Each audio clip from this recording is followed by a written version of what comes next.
എന്തായാലും വയനാട്ടിൽ ഉപതെരഞ്ഞെടുപ്പ് ഉറപ്പായി.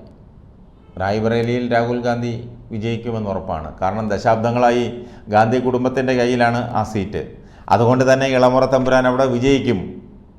റായ്ബറേലിയിലെ കോൺഗ്രസ് പ്രവർത്തകരിൽ ആവേശം നിറച്ചാണ് രാഹുൽ ഗാന്ധി അവിടെ പത്രിക സമർപ്പിച്ചത്.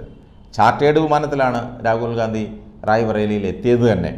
കോൺഗ്രസ് സമാജ്വാദി പ്രവർത്തകർ അണിചേർന്ന കൂറ്റൻ റോഡ് ഷോ നടത്തി ഇളക്കി മറിച്ചായിരുന്നു പത്രികാ സമർപ്പണത്തിന് തന്നെ പോയത്.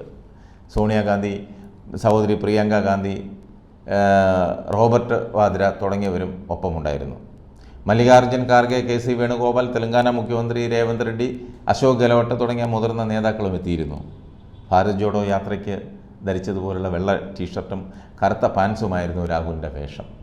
റോഡ് ഷോയ്ക്കിടെ BJP പ്രവർത്തകർ രാഹുൽ ഗാന്ധി ഗോബായ്ക്ക് എന്ന മുദ്രാവാക്യം മുഴക്കി. പോലീസ് ഇവരെ നീക്കം ചെയ്തു അന്നേരെ തന്നെ. റായ്ബറേലിയിലെ പത്രികാ സമർപ്പണം വൈകാരികമായ മുഹൂർത്തമായിരുന്നുവെന്ന് രാഹുൽ എക്സിൽ കുറിച്ചു. 20 വർഷം അവിടെ പ്രവർത്തിച്ച അമ്മ സോണിയാഗാന്ധി കുടുംബത്തിൻ്റെ കർമ്മഭൂമിയുടെ ചുമതല തന്നെ ഏൽപ്പിച്ചു. അമേഠിയിലും റായ്ബറേലിയിലും തൻ്റെ കുടുംബമാണെന്നും രാഹുൽ ഗാന്ധി പറഞ്ഞു. രാഹുൽ അമേഠി കൈവിട്ട് റായ്ബറേലിയിൽ സ്ഥാനാർത്ഥിയായതിനെ പ്രധാനമന്ത്രി നരേന്ദ്രമോദി പരിഹസിക്കുകയാണ് ഉണ്ടായത്. അദ്ദേഹം ഒരു പ്രസംഗത്തിൽ BJPക്കെതിരെ കോൺഗ്രസ് പ്രവർത്തകർക്ക് ഊർജം പകരാൻ രാഹുൽ ഉപയോഗിക്കുന്ന ഡരോമത് പ്രയോഗം തിരിച്ചു പ്രയോഗിക്കുകയാണ് ചെയ്തത്. ഇങ്ങനെ പേടിക്കരുതെന്നും ഓടി ഒളിക്കരുതെന്നും ബംഗാളിലെ റാലിയിലാണ് മോദി പറഞ്ഞത്.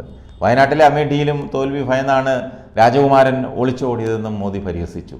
അതേസമയം സ്മൃതി ഇറാനി രാഹുലിന് ബെസ്റ്റ് വിഷസാണ് നേർന്നത്. രാഹുൽ റായ്ബറേലിയിലേക്ക് പോയത് അമേഠിയിലെ ജനങ്ങളുടെ വിജയമാണെന്നും ഇറാനി പറഞ്ഞു.